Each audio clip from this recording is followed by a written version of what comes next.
ابھی ہم نے ایک بڑی دارالعلوم ہے، ہم نے وہاں پہ بیٹھا تو دورہ حدیث پڑھنے والے بچے مجھے بھی پکڑ کے لے کے آگے، میں نے بیٹھا ہوں. اب جو شیخ ہے ان کی شیخ الحدیث جو بخاری پڑھانے والے، تو میں دیکھا، میں نے اپنے بیٹے کو بولا خبردار استاد کی سامنے.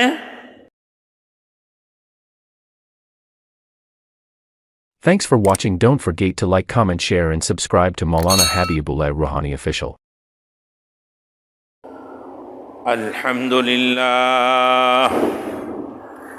الحمد لله نحمده ونستعينه ونستغفره ونؤمن به ونتوكل عليه ونعوذ بالله من شرور أنفسنا ومن سيئات أعمالنا. من يهد الله فلا مضل له ومن يضلله فلا هادي له. ونشهد أن لا إله إلا الله ونشهد أن سيدنا ونبينا وشفيعنا وحبيبنا ومولانا محمدا عبده ورسوله. أما بعد فأعوذ بالله من الشيطان الرجيم. بسم الله الرحمن الرحيم.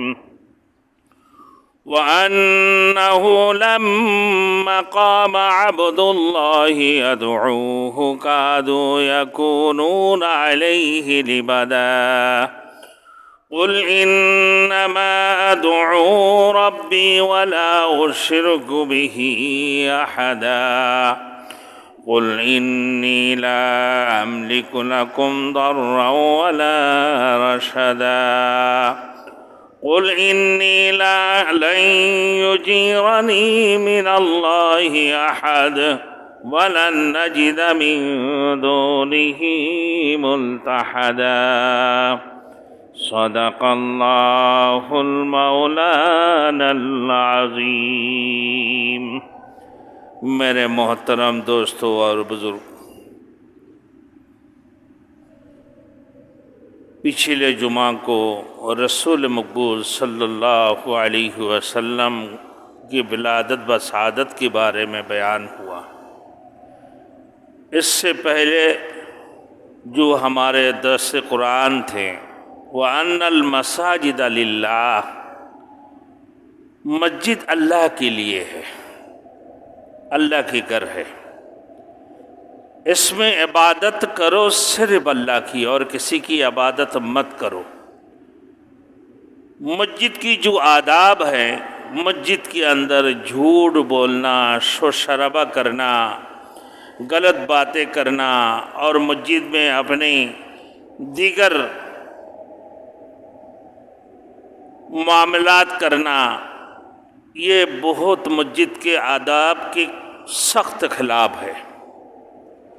جب مسجد میں انسان داخل ہو تو داخل ہونے سے پہلے کیا معلوم کہ میں جب داخل ہو گیا ہوں تو ذکر کے علاوہ بھی، اللہ کی عبادت کے علاوہ بھی مسجد میں بیٹھے رہنا یہ بھی ثواب ہے.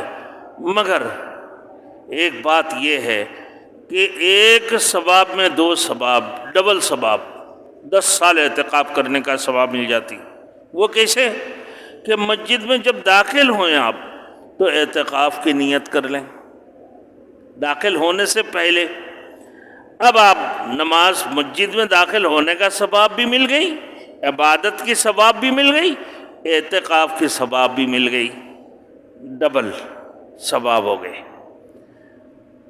اب مسجد میں ہر قسم کی خرافات سے، شرک والی بات کرنا، کفر والی بات کرنا، آج کل جو سلسلہ ہے میرے دوستوں کہ مسجد کے اندر بڑی تیز آواز سے درود و سلام پڑھنا، پھر شرغل مچانا، پھر اس میں مٹھائیاں یہ سارے مسجد کے آداب کی خلافوں میں شامل ہیں.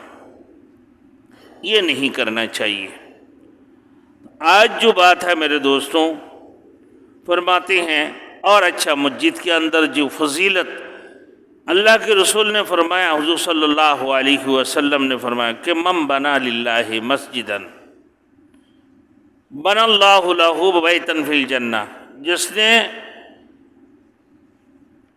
اللہ کے لیے ایک گھر بنایا، مسجد تعمیر کی، اللہ اس کے لیے جنت میں گھر بنائے گا۔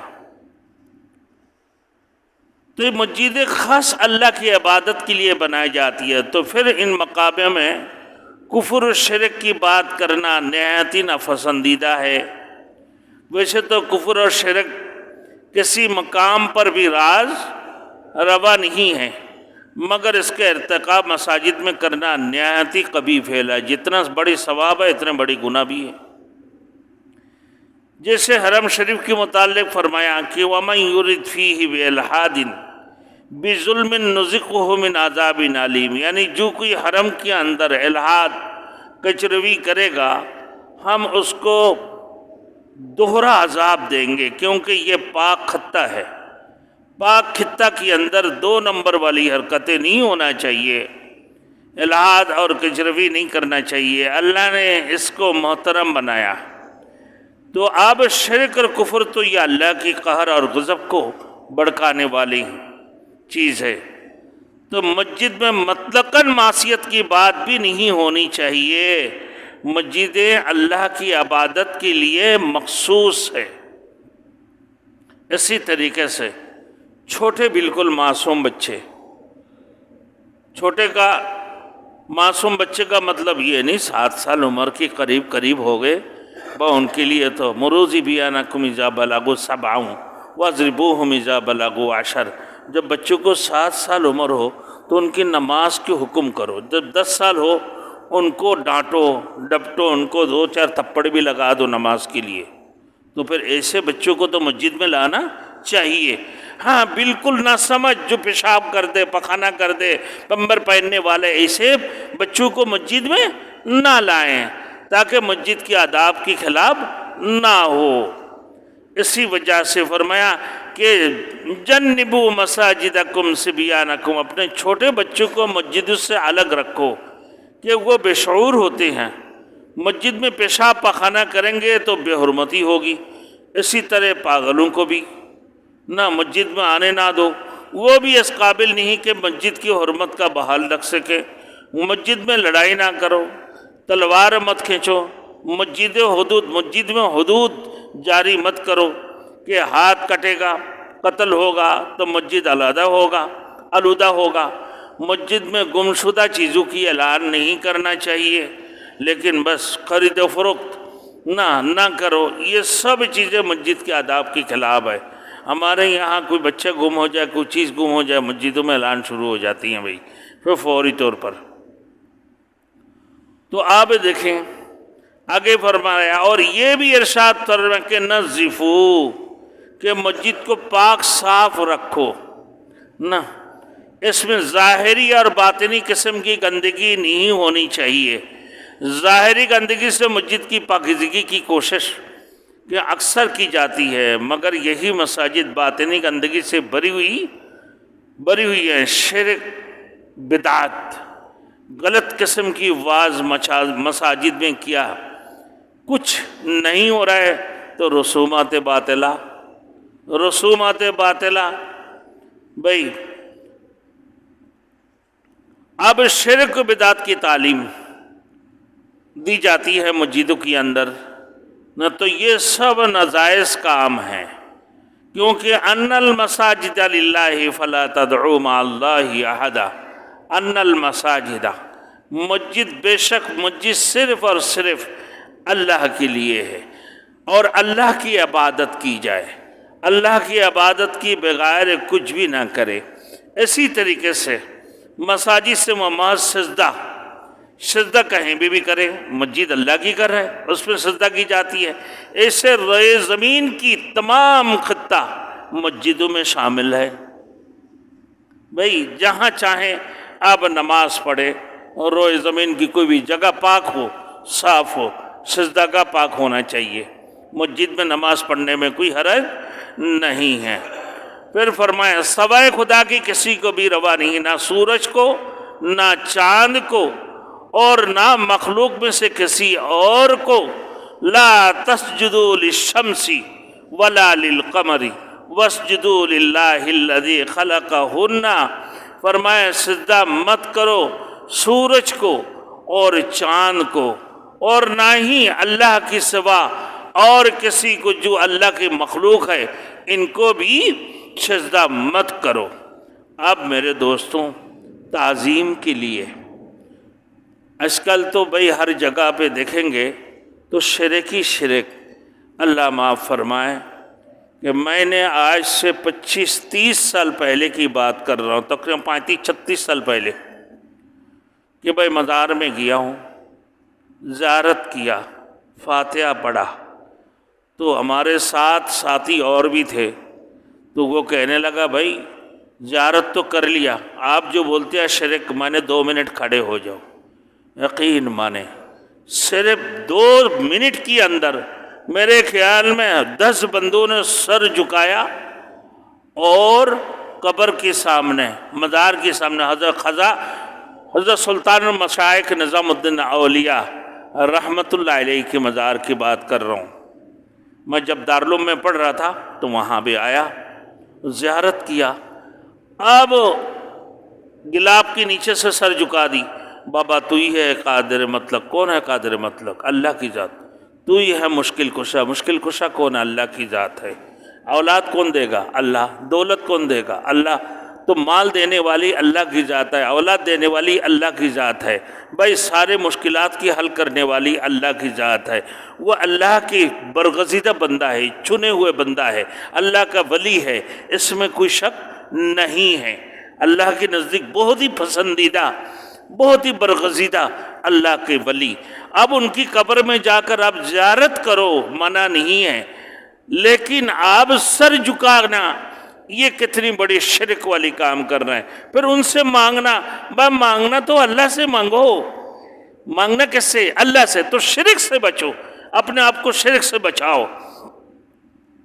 اب دیکھیں بھائی، بعض وقت میں ہاتھ لگا دی. دیکھیں مزار کی مخالفت نہیں کر رہا ہوں، آپ جائیں زیارت پڑھیں، کل پڑھیں، فاتحہ پڑھیں، بالکل بھائی حدیث کی روح سے ہیں.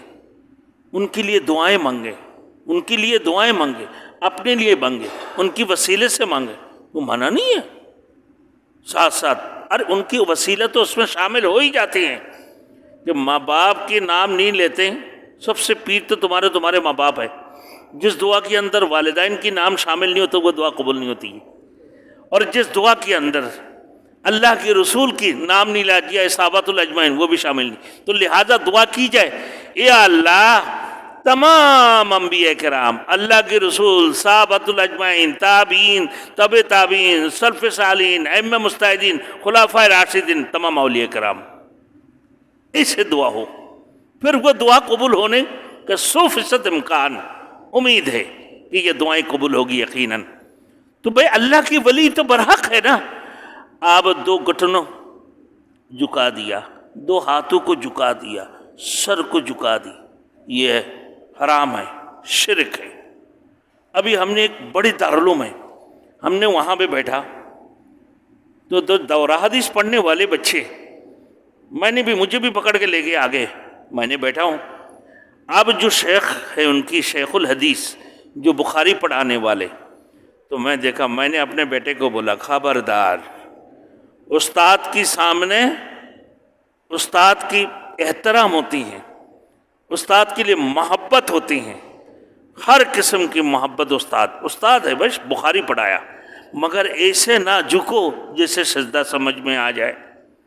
اب علماء مفسرین کرام فرماتی ہیں، کوئی علماء ہو، کوئی پیر کیوں نہ ہو، تمہارے باپ ہے، قدم بوسی کرنا جائز نہیں ہے، مگر والدین کے لیے قدم بوسی بھی جائز ہیں.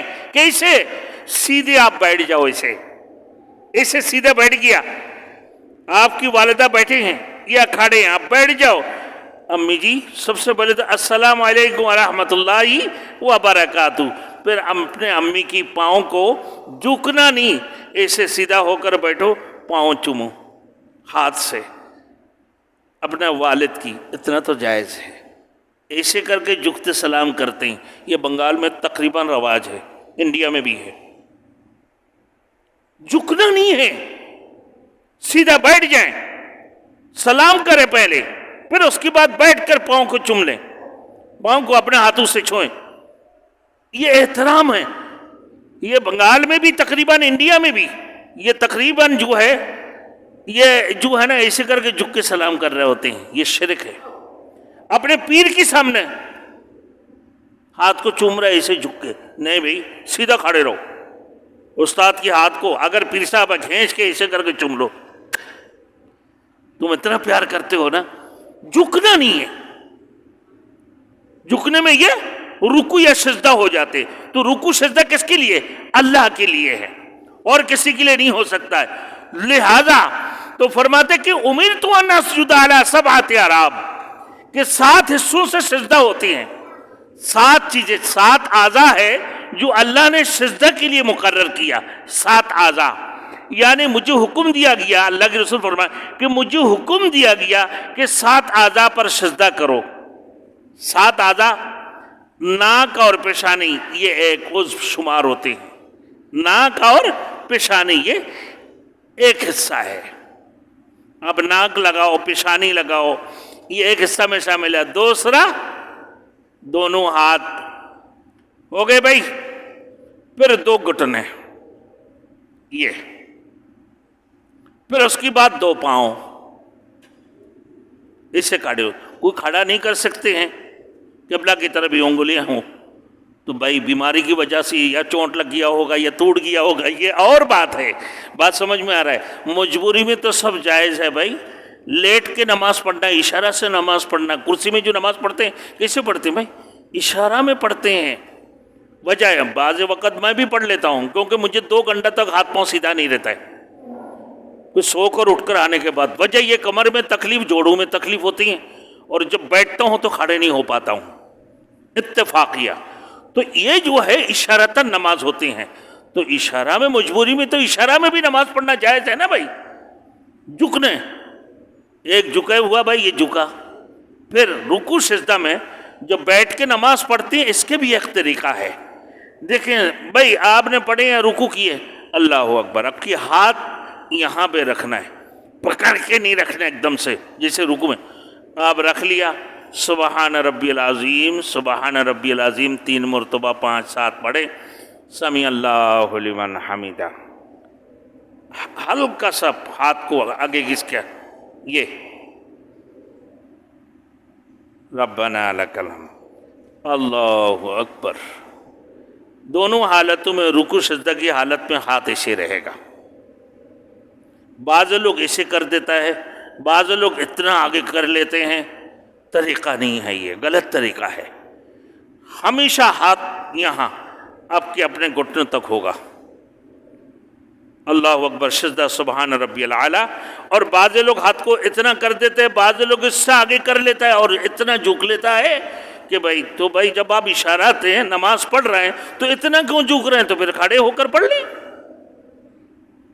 یہ تو لہٰذا میرے دوستوں بات یہ ہے کہ اپنے پیر ہو، اپنے مرشد ہو، اپنے بزرگ ہو، کسی کی سامنے، والدین کیوں نہ ہو، سر کو نہ جھکاؤ. بھائی یہ شرک ہے، یہ شرک ہے. سجدہ صرف اللہ کے لیے. 7 اعضاء ہے، یہ 7 اعضاء کسی کے سامنے نہیں جھکنا چاہیے، اللہ کے سامنے جھکے. ترمذی شریف کی حدیث میں صراحتاً موجود ہے جھک کر ملنا. ترمذی شریف کی حدیث، ترمذی میں حدیث نمبر 66 ہے. باب ما جاء فی السجود علی 7 اعضاء. یہ ترمذی شریف کی باب ہے. اسی باب کے اندر لکھے ہوئے ہے کہ بھائی جھک کر ملنا بھی درست نہیں ہے. منہ سے سلام کہہ سکتے ہیں، ہاتھ سے مصافحہ کر سکتے ہیں، معانقہ کر سکتے ہیں، لیکن جھک کر ملنا حرام ہے. ترمذی شریف کی حدیث 66 نمبر، باب ما جاء فی السجود علی 7 اعضاء. یہ باب ہے ترمذی شریف میں، ایک باب کہ سجدہ کیسے کرنا ہے اور کس کو کرنا ہے۔ اب آئیے دیکھیں، تو فرماتے ہیں حضور صلی اللہ علیہ وسلم نے جھک کر ملنے سے منع فرمایا کہ اس طرح رکوع ہو جاتا ہے، سجدہ تو اسے ہی حرام ہے مگر یہ جھک کر ملنا بھی مکروہ ہے، مطلقاً مکروہ حرام ہے۔ اب آئیے میرے دوستوں، آج کی جو باتیں، وَأَنَّهُ لَمَّا قَامَ عَبْدُ اللَّهِ، آگے اس سے پہلے ایک بات ہی اور، یا ایھا الناس اعبدوا ربکم، اے لوگوں اپنے رب کی عبادت کرو، اور ایسا کون سا انسان ہے جس کی عبادت کی جائے، سجدہ ہو یا کوئی عبادت، اس کا مستحق صرف اللہ ہے۔ عبادت کا مفہوم کیا ہے بھائی؟ غایت درجے کی تعظیم ہے، یہ قول سے بھی ہوتی ہے اور فعل سے بھی ہوتی ہے تعظیم۔ تو آپ قول سے کیسے ہوتا ہے؟ السلام علیکم ورحمۃ اللہ وبرکاتہ، تعظیم ہو گئے نا بھائی، سلام کیا آپ نے، 90 نیکیاں بھی مل گئی، 90 نیکیاں بھی مل گئی، سلام بھی کر دیا آپ نے ماشاءاللہ۔ اب تو اس کی مختلف طریقے ہیں، سجدہ، رکوع اور نیاز، ندا، سب عبادت میں داخل ہے۔ اب اسی طریقے سے بھائی کوئی بندہ قربانی کرتے ہیں، قربانی کو کیا کہتے ہیں دوستہ نام؟ نیاز کرنا۔ انا اعطیناک الکوثر فصلی لربک وانحر، نہر کرنا یعنی نیاز کرنا۔ قربانی کس کے نام پہ؟ اللہ کے نام پہ۔ تو نیاز کس کے نام پہ ہوگا؟ اللہ کے نام پہ ہوگا۔ یار ہمارے سمجھانے میں تھوڑی سی فرق ہے، یا مولوی غلط سمجھا رہے ہوتی ہیں یا آپ غلط سمجھ رہے ہوتی ہیں۔ بھائی سب کچھ کائنات کے اندر جو بھی چیزیں آپ کرتی ہیں سب اللہ کے نام پر ہوگا۔ آپ ایسے قربانی نہیں کر رہے، ایک مرغے ذبح کر رہے ہیں تو بڑے بسم اللہ الرحمن الرحیم، اگر بسم اللہ آپ نے نہیں پڑھا مرغا حلال ہوگا؟ مرغی کا گوشت حلال نہیں ہوگا۔ تو لہذا میرے دوستوں کہ سب کچھ اللہ کے نام پر ہوتی ہیں، قربانی ہم اللہ کے نام پہ کرتے ہیں، اپنی جانب سے، عبداللہ کی جانب سے، عبد الرحمن کی جانب سے، عبد الرحیم کی جانب سے، عبد الخالق کی جانب سے ہوتا ہے کہ میں نے اپنی جانب سے اللہ کے نام پر قربانی کرتا ہوں۔ سمجھنا بات کو۔ اب اولیاء کرام اپنی والدین کی حساب ثواب کے لیے کرتے ہیں، پورا سال بھر آپ نے ایک بچڑا بلا، بولے بھائی یہ کیا کیا؟ بولے بھائی یہ اللہ کے نام کا بچڑا ہے، اللہ کے نام کا چھنڈے ہے، تو کیا کرو گے؟ اللہ کے نام پہ ذبح کریں گے۔ ارے کس لیے؟ کہ میرے والدین کو، میرے بزرگان دین کو، میرے اولیاء کرام کو اس کی ثواب پہنچے۔ جائز ہو گیا؟ جائز ہو گیا؟ یہ سب نیت کی گڑبڑ ہے میرے دوستوں، بولنے کی گڑبڑ ہے۔ تو بھائی کوئی معنی نہیں ہے ایصال ثواب کرنا۔ کس نے منع کی ایصال ثواب؟ جتنی توفیق ہے آپ کریں، مگر آپ کی جانب سے ہوں گے، نام اللہ کی ہوگے، اس ثواب سب کو پہنچے۔ یہ ہے طریقہ۔ اب میرے دوستوں آج کی جو ہے باتیں، وقت ہو رہا ہے، وَأَنَّهُ لَمَّا قَامَ عَبْدُ اللَّهِ، جب کھڑا ہو اللہ کا بندہ، اور جب کھڑا ہو اللہ کا بندہ تو اس سے مراد حضرت نبی کریم صلی اللہ علیہ وسلم ہے۔ جیسے عیسیٰ علیہ السلام نے بھی خود کو اللہ کا بندہ کہا تھا، مگر ان لوگوں نے اتنی مبالغہ کیا کہ حضرت عیسیٰ علیہ السلام کے اللہ کا بیٹا تک پہنچا دیا۔ اللہ کے رسول نے فرمایا خبردار، انی عبداللہ، میں اللہ کا بندہ ہوں۔ حضور نے بھی یہی فرمایا کہ اے لوگوں، جیسے عیسیٰ علیہ السلام کی تعریف میں عیسائیوں نے مبالغہ آرائی کی ہے اور کفر میں مبتلا ہوئے، خبردار میری تعریف میں اتنا مبالغہ مت کرو، میں اللہ کے بندہ ہوں، عبداللہ، میں اللہ کا بندہ ہوں۔ اسی وجہ سے بولتے ہیں بھائی نام میں سب سے اچھا نام کیا ہے؟ عبداللہ ہے، اس کی بعد عبد الرحمن سب سے، کہ تم میں اللہ کا بندہ ہوں کہ میری مغالبہ میں اتنی نہ کرو جیسے عیسیٰ علیہ السلام کی قوم نے کی ہے، اللہ کا بیٹا بنا دیا۔ میرے دوستوں دیکھیں صاف بات ہے، بات بالکل صاف ہے بھائی نماز کے اندر ہم نماز پڑھتے ہیں فرض، کس کے لیے پڑھتے ہیں؟ اللہ کے لیے۔ واجب پڑھتے ہیں کس کے لیے بھائی؟ اللہ کے لیے۔ سنت پڑھتے ہیں کس کے لیے بھائی؟ رسول کے لیے؟ نہیں، اللہ کے بندے۔ نفل کس کے لیے پڑھتے ہیں؟ اپنے لیے۔ فرض پڑھو اللہ کے لیے، واجب پڑھو اللہ کے لیے، سنت پڑھو اللہ کے لیے، نفل پڑھو اللہ کے لیے۔ سب کچھ کیا ہے بھائی؟ اللہ کے لیے ہے، ساری عبادت ہی اللہ کے لیے ہے۔ تو فرمایا کہ بھائی میرے لیے اتنی آگے نہ بڑھو کہ جیسے عیسیٰ علیہ السلام کی قوم نے عیسیٰ علیہ السلام کو بیٹا، اللہ کا بیٹا تک بنا لیا، اتنی مبالغہ کر دیے ہیں۔ تو لہذا انا عبداللہ فقولوا عبداللہ ورسول، میں تو اللہ کا بندہ اور اس کی رسول ہوں، تم بھی مجھے اللہ کا بندہ اور اس کا رسول ہی کہو۔ اشہد ان لا الہ الا اللہ واشہد ان محمدا عبدہ ورسولہ، میں اللہ کے بندہ اور اس کے رسول ہوں۔ تو میرے دوستو تو مجھے بھی اللہ کا بندہ اور اس کا رسول ہی کہو۔ عیسائیوں نے عیسیٰ علیہ السلام کو خدا کا بیٹا بنا دیا، انہوں نے تعریف اور مدثرائی نہ گلو کیا، ان لوگوں نے بہت آگے بڑھا دیا ہے، خبردار تم اسے نہ کرنا۔ تو فرمایا قادو، فرمایا جب اللہ کا بندہ کھڑا ہو یدعوہ، تو اسے یعنی اللہ کو پکارنے کے لیے، قادو یکونون علیہ لبدا، قریب تک کہ یہ لوگ اس کی گرد لبادے کی طرح ٹھڈ بند کر اکٹھے ہو جائیں۔ تو کچھ لوگ اکٹھے ہوتے ہیں جو ایمان والے ہیں، اللہ والے ہیں، جو آمنت باللہ وملائکتہ وکتبہ ورسلہ والیوم الآخر والقدر خیرہ وشرہ من اللہ تعالی والبعث بعد الموت، یہ سچے ایماندار ہے۔ تو یہ ایمان والے اللہ کے رسول کے ساتھ عبادت کرنے کے لیے آگے بڑھتے ہیں، اور پھر بے ایمان، کفر اور منافق یہ کیا کرتے ہیں کہ بھائی اس کو یہ لوگ کیا کرتے ہیں کہ بس ٹھٹے اور مذاق کرنے، استہزاء کرنے کے لیے اللہ کے رسول کو گھیر لیتے ہیں۔ مسلمان عبادت کرنے کے لیے ایمان والے، اور یہ کافر، مشرک اور یہ منافق اور مجرم یہ کیا کرتے ہیں کہ ٹھٹے اور استہزاء کرنے کے لیے اللہ کے رسول کو گھیر لیتے ہیں۔ قام عبداللہ یدعوہ قادوا یکونون علیہ لبدا۔ بعض مفسرین کرام نے بس یہ آخری الفاظ، مفسرین کرام نے فرمایا کہ یہ جنات کی طرف اشارہ ہے، جو اپنے آپ صلی اللہ وادی نخلا میں کھڑے ہو کر خدا کا اللہ کو پکار رہے تھے، یعنی نماز پڑھا رہے تھے، تو یہ جنات بہت قریب ہوا۔ کلو کہ بھائی وَأَنَّهُ اسْتَمَعَ نَفَرٌ مِّنَ الْجِنِّ فَقَالُوا إِنَّا سَمِعْنَا قُرْآنًا عَجَبًا يَهْدِي إِلَى الرُّشْدِ فَآمَنَّا بِهِ وَلَن نُّشْرِكَ بِرَبِّنَا أَحَدًا، کہا کہ ان لوگوں نے، جناتوں نے بالکل قریب سے سننے گیا کہ یہ قرآن کیسے ہم سنیں، کیوں؟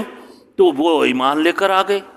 مگر انسانوں میں دیکھو کہ جو قریب ہوتی ہیں، قریب ہو کر جو ایمان والے وہ تو عبادت کرتے ہیں، اور جو بے ایمان ہیں، اللہ کی مخلوق ہے، انسان ہیں، یہ مکے والے، یہ مدینے والے، نہ مشرق وسطی والے جتنے بھی تھے اللہ کے رسول کی دور میں، یہ مشرک اور کافر یہ اللہ کے رسول کی گرد ہوتے ہیں اور قریب ہوتے ہیں قرآن کو سننے کے لیے، استہزاء اور مذاق کرنے کے لیے۔ اور وہ جنات ہو کر بھی ایمان لے کر آیا کہ یہ تو صحیح راستہ بتاتے ہیں، ہم نے تو ایک عجیب قرآن سنا لہذا ہم ایمان لے کر آتے ہیں، لا الہ الا اللہ محمد رسول اللہ پڑھ لیے، اور پھر اس کی بات کہ ہم نے کبھی شرک نہیں کریں گے، اللہ کی طرف متوجہ ہو گئی۔ تو تم انسان یہ جناتوں سے بھی بدتر ہو۔ اس کائنات کے اندر اللہ نے 4 مخلوق بنایا، آپ کو پتہ ہے، جس سے پہلے بتایا ایک ہین، دوسرا بین، تیسرے انس، چوتھے نمبر جن، اس کی بعد انس، 4 مخلوق۔ 2 کا تو ذکر نہیں ہے قرآن میں، باقی 2 کا ذکر ہے۔